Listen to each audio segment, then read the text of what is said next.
She was screaming like someone set her hair on fire. "He locked me out. I'm the HOA president. This is my neighborhood." Meanwhile, I was standing 30 feet away, leaning on the gate she'd just kicked open, holding my ID and my DEA badge in plain view. What she didn't know, what she couldn't possibly know, was that the land she trespassed onto wasn't just my private ranch. It was an active federal investigation site. The gate she forced open was rigged with motion sensors. The barn behind me housed more than hay, and my team was already in position, quietly watching from unmarked vehicles just down the hill. Karen didn't walk into some passive-aggressive property dispute. She walked straight into a sting. She thought she was calling 911 to save the day. She thought she was exposing some dangerous threat to her perfect little community. But in reality, she was the threat. And the moment she stepped onto my land, she gave us the exact justification we needed to move forward with the next phase.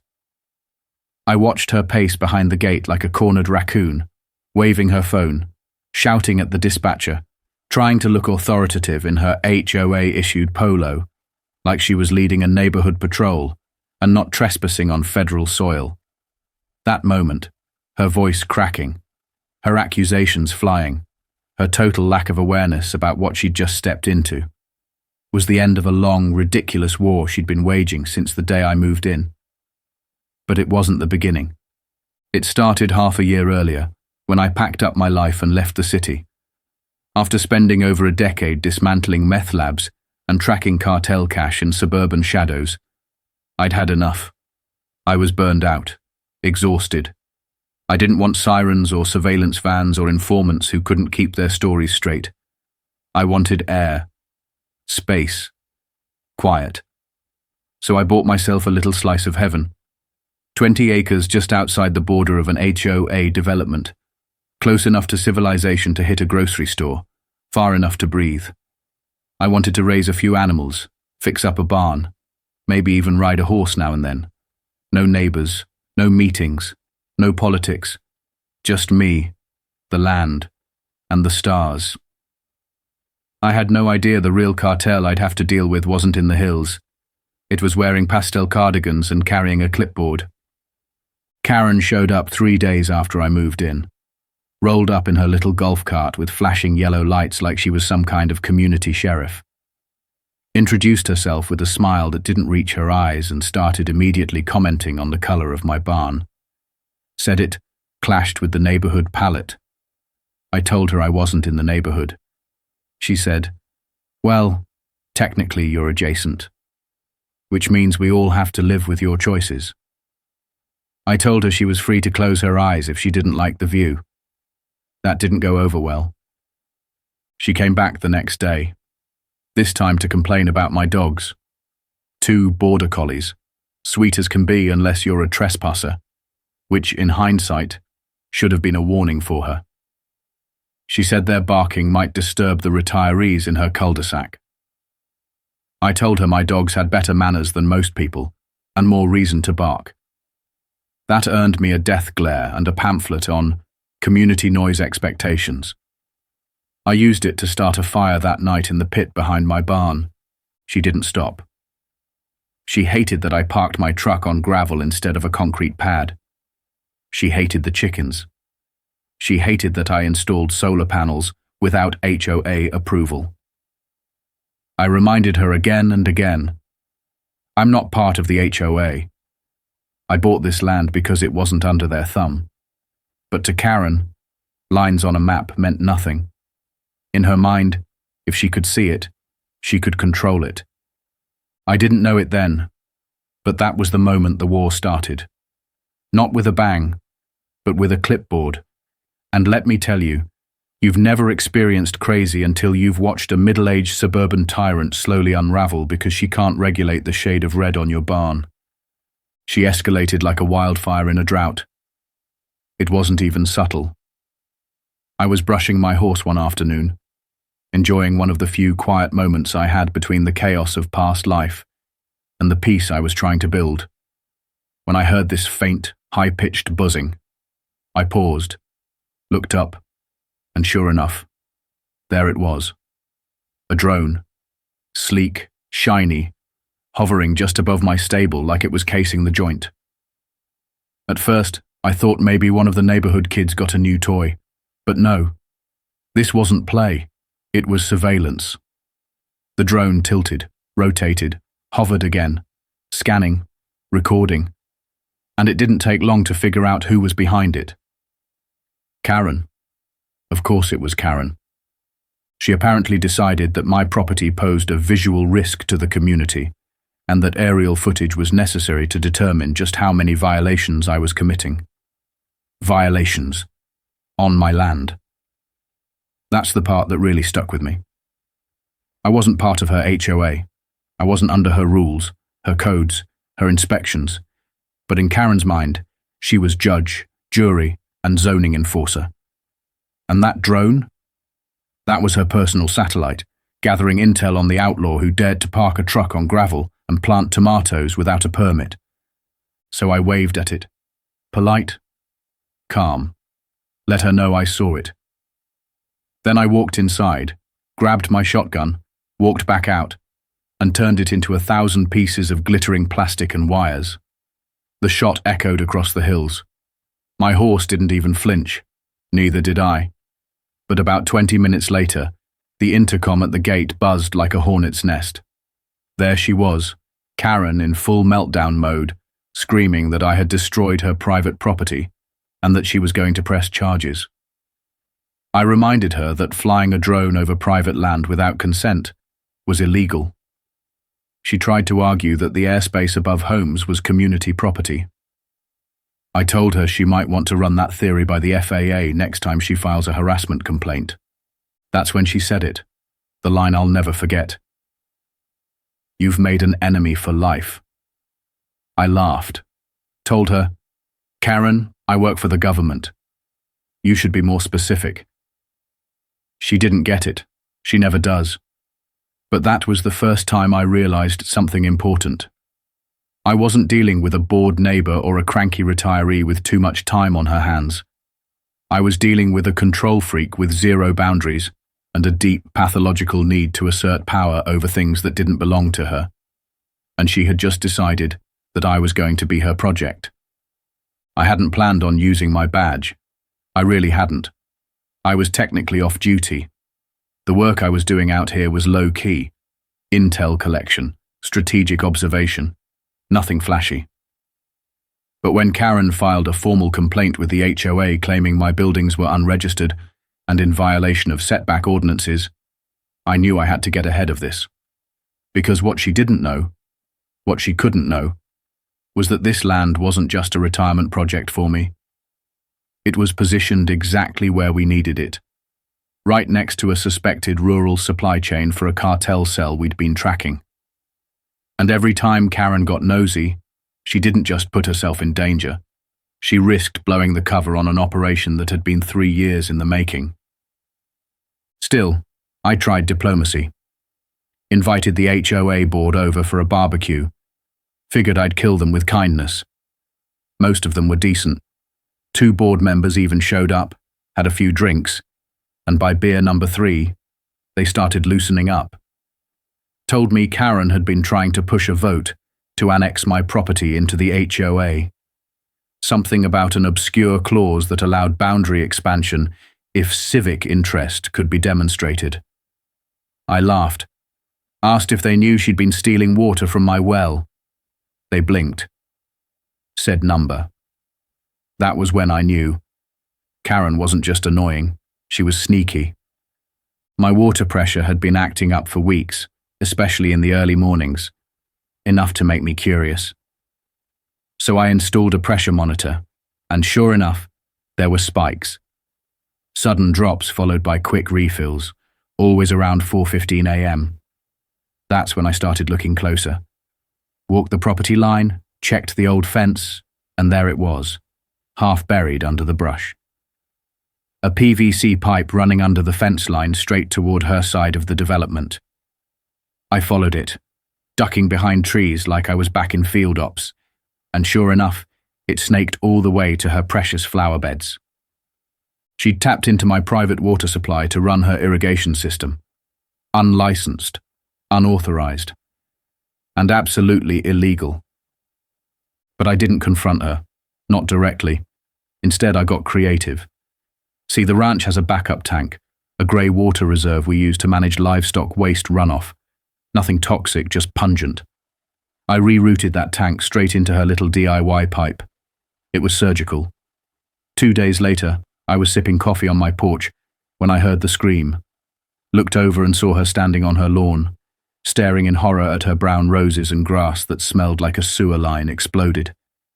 She came marching up to my gate, veins bulging, waving a clipboard like it was a court order. "You sabotaged my irrigation," she screamed. I told her the only thing I'd sabotaged was my faith in human decency. She said she was filing a complaint with the county water board. I told her to double-check her plumbing permits first. That shut her down hard. She stomped away, muttering something about lawsuits and bylaws, and didn't come back for 6 days. But I knew she wasn't gone. Karen never retreats. She reloads, and I had a feeling the next round was going to be even messier. It was like watching a slow-motion car crash. Every move Karen made was somehow dumber, bolder, and more entitled than the last. And yet she kept going like she was starring in her own private spy thriller. After the whole sewage water into the irrigation line stunt, most people would have taken the hint. Maybe retreated, maybe even apologized. Not Karen. She doubled down. Next thing I know, there's a petition circulating the neighborhood. Word gets back to me that she's knocking on doors, clipboard in hand, telling anyone who'll listen that I'm a hostile outsider and that my land is a threat to the community's harmony. Harmony. That was her favorite word, like she was conducting a damn orchestra and I was the out-of-tune tuba. She even printed out photos of my barn, my dogs, my truck parked on the gravel, and started passing them around like crime scene evidence. Said my property was at risk of becoming an eyesore, and that she was organizing a vote to forcibly annex it into the HOA's jurisdiction. I laughed so hard I nearly spit out my coffee. One of the neighbors, a guy named Mike, came by later to apologize. Said, "She caught me at a bad time, man." I had food poisoning. I'd have signed anything to get her to leave. I didn't blame him. Karen had a way of cornering people with that mix of fake sweetness and quiet threats. Most of the neighborhood was either intimidated by her or completely over it. But a few still believed in her vision of suburban order, and that was enough to keep her wheels spinning. That's when the letters started showing up. Not official ones, anonymous. Slipped into my mailbox, tucked under the windshield wiper of my truck, even one stuck to my gate with duct tape. Compliance suggestions, they were called. Passive-aggressive to the point of comedy. One said I should consider removing all visible firearms from sightlines accessible to the public. Another asked me to cease playing country music outdoors past 6 p.m. My personal favorite? "You are being watched." Signed, a concerned community member. Yeah, I bet I was. And I bet I knew exactly who was doing the watching. Then one night, middle of the week, about 2:30 in the morning, my motion sensors lit up like a Christmas tree. I grabbed my boots, pulled on a jacket, and walked out onto the porch with my shotgun. And there she was, Karen, on my property, holding a crowbar in one hand and her phone in the other, pacing near the livestock gate like she was deciding whether to start a break-in or just live-stream it. I asked her what the hell she thought she was doing. She spun around like I'd caught her trying to steal state secrets and yelled, "You cut off my water. I'm restoring access to community resources." I almost laughed, but I was too stunned by the audacity. This woman had trespassed onto my land, tools in hand, and was now trying to frame it as some sort of humanitarian mission. So I did what any reasonable landowner would do. I locked the gate behind her. That's when the real show started. She panicked, called 911. started shrieking that I was holding her hostage, that I was armed and dangerous, and that she was the president of the HOA and acting under civic authority. I stood there, leaning on the gate, waiting for the law to show up. When the sheriff finally arrived, Karen was pacing, ranting, waving her phone like it was a badge. I calmly handed over my ID and my federal badge. The sheriff looked at it, looked at her, and just gave me the kind of nod that said, "Yep, it's one of those nights." Karen, meanwhile, didn't even notice the 3 unmarked vehicles parked in the shadows nearby, or the agents inside who had been quietly gathering intel on the actual suspects we were watching down the road. She had no idea she'd just handed us the legal leverage to fully lock down the site. I thought that'd be the end of it. I figured a run-in with the sheriff and a face full of federal ID would at least slow her down. I was wrong. A week later, I get a call from a buddy in the narcotics unit. He's laughing so hard, he can barely speak. "You're not going to believe this," he says. "We just got an anonymous tip about your property. Claims you're running a meth lab out of your barn. Sent us a report with photos, timestamps, even chemical smell complaints." My stomach dropped. Not because I was worried. I knew there was nothing illegal going on. But because I knew exactly who'd filed it. Karen had taken things to a new level. She didn't just want me gone anymore. She wanted me arrested. She wanted to destroy me. And she didn't care what it took. She'd photographed stacked bags of horse feed and compost fertilizer and called them suspicious chemical stockpiles. Claimed my barn lights stayed on late at night. Said she could smell something acrid from her porch. Never mind that her porch was nearly a quarter-mile away. Never mind that the chemicals were literally for growing vegetables and feeding animals. In her mind, she'd uncovered a criminal empire. And she wasn't just yelling at a gate anymore. She was filing official reports. And the worst part? Because she used the right buzzwords, meth, chemicals, possible drug operation. Her tip got flagged and passed up the chain. Standard protocol. The narcotics unit had to review it. And when they did, the case landed right back in my lap. Full circle. They knew who I was. They knew the operation we had going. But rules are rules. I told them to hold the file. Don't move on it. Not yet. Because I realized something then. Karen wasn't just a nuisance anymore. She was a tool. An unwitting, chaotic, disaster-prone tool that I could use to push the real case forward. We'd been watching the guy down the road for months. Property owner with cartel ties, suspicious deliveries, a runner who came and went without leaving much behind. We knew what he was, but we couldn't prove it. Couldn't catch him in the act. We needed something or someone to shake the tree. Karen. She was the perfect storm. Nosy, paranoid, and absolutely convinced she was a hero. So we let her keep going. Let her think she was cracking some massive suburban drug ring. We didn't have to convince her of anything. She was already halfway down the rabbit hole. And she didn't disappoint. A few days after the sheriff visit, a new drone showed up. Sleeker model, higher altitude. Karen thought she was being slick.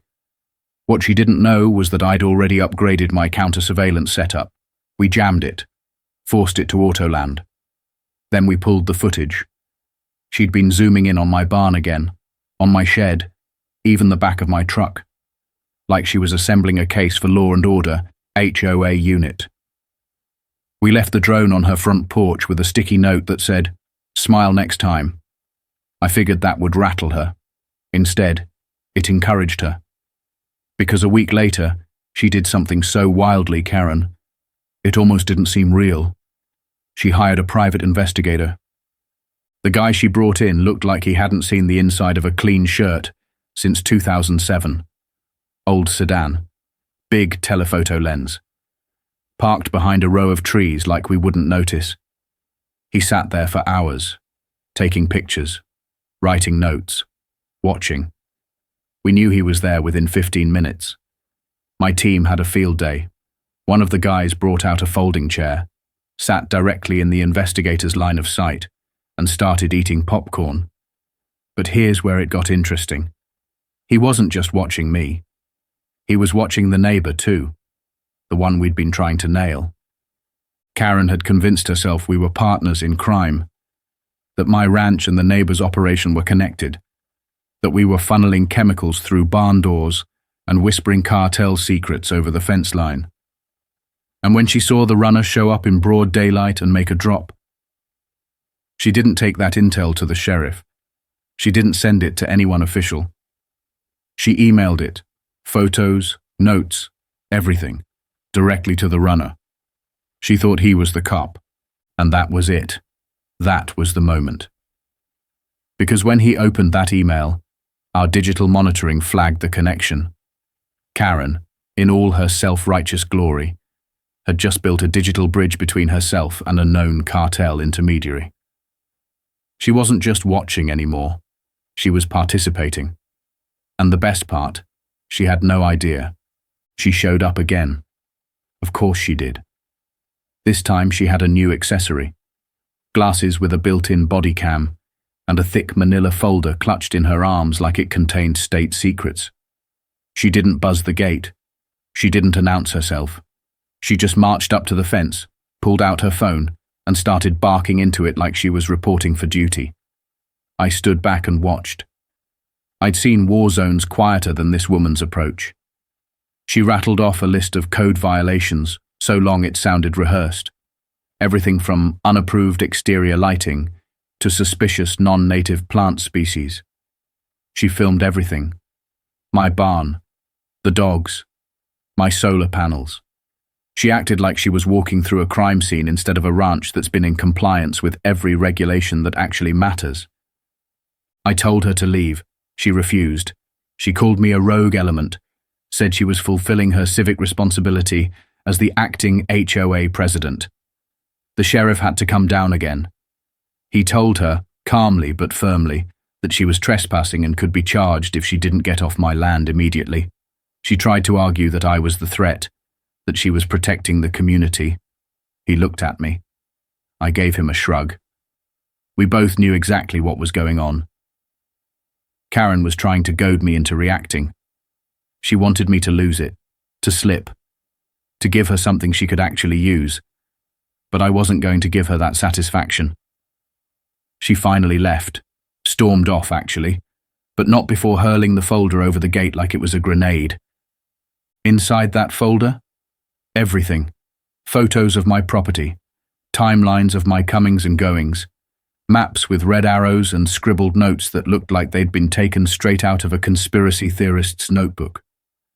She had actually drawn lines between my barn and my neighbor's property, with little labels like drug route and stash house. It would have been hilarious if it wasn't borderline dangerous. But then I realized something. This wasn't a joke anymore. This was a gift. That night, we had a meeting. Me, the sheriff, my DEA team. We decided to set the stage. She wanted proof. Fine. We'd give her some. Nothing illegal, nothing that could blow the operation, but just enough to bait her into taking that final step. We planted a sealed crate outside the barn, labeled it Fertilizer 50, completely harmless. We made sure it looked suspicious enough from a distance. Then we staged a loud fake conversation near the barn, talking about delivery times and shipment routes. Pure theater. And it worked. 2 days later, the drone was back. Higher altitude, new angle, and this time it stayed longer. She filmed everything. The crate, us hiding it, even the way we threw a tarp over it and pretended we didn't want anyone to see. That night, we intercepted a message from her to the same cartel runner. She'd taken the footage and sent it as a tip, saying she had proof of competition. Said she wanted to make a deal. That was the moment everything changed.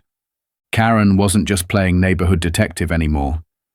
She was actively offering information to someone we had under surveillance as a cartel contact.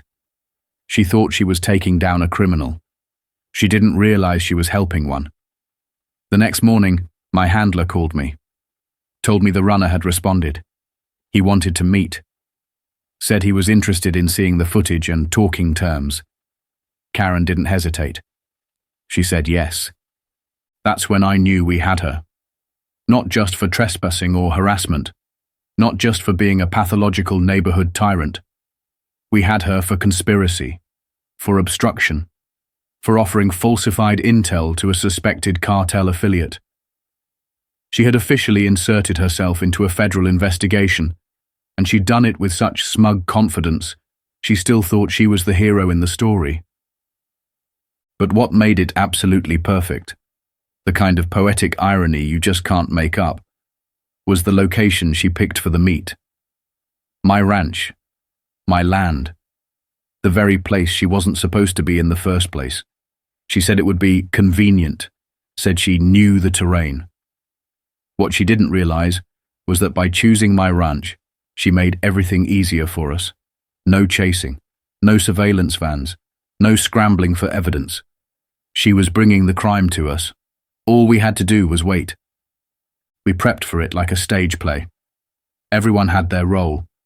One agent posed as the buyer. Another played my mechanic. I stayed out of sight at first, just long enough to make her feel like she was in control. She picked the time herself. 4:30 p.m., golden hour. Probably thought the lighting would be dramatic enough for her camera glasses. She even brought her dog, like this was some kind of pleasant afternoon stroll. I watched her walk past the gate from my kitchen window, coffee in hand, dog trotting beside her like they were going to a community bake sale. At exactly 4 o'clock, she texted the runner to confirm the meeting. We intercepted it, gave the green light. At 4:15, she parked just outside the gate and let herself in through the pedestrian side. Didn't knock, didn't ask, just walked in like she owned the place. Her voice was crystal clear through our surveillance mics. Let's get this done quickly. I don't want him, meaning me, to see us out here. She walked up to the buyer, handed him a flash drive and said, "Everything's on here. Documented deliveries, suspicious chemicals, structural violations. You said this would be useful." The agent nodded and asked her what she wanted in return. That's when she said it, the line that sealed her fate. "I want immunity, and I want you to do something about that neighbor. He's dangerous. He's violating rules. He's a threat to the community." She was trying to use cartel connections to settle a neighborhood grudge, to remove someone she didn't like. It was unbelievable, but it got worse. She pulled out another folder, a printed map with scribbled notes, arrows, guest delivery times, completely fabricated, but detailed enough to make it look like she'd been shadowing me for weeks. And she had, just not for the reasons she thought. When the buyer asked if she had more, she lowered her voice and said, "I think he's got partners, maybe even cops. The sheriff's been to his place twice and left with nothing. I think they're protecting him." That did it. That was the last straw. Slandering law enforcement in the middle of a federal operation? She was done. My handler gave the signal. The team moved in. But before they got to her, Karen, true to form, did one last unbelievably Karen thing. She called 911, right there.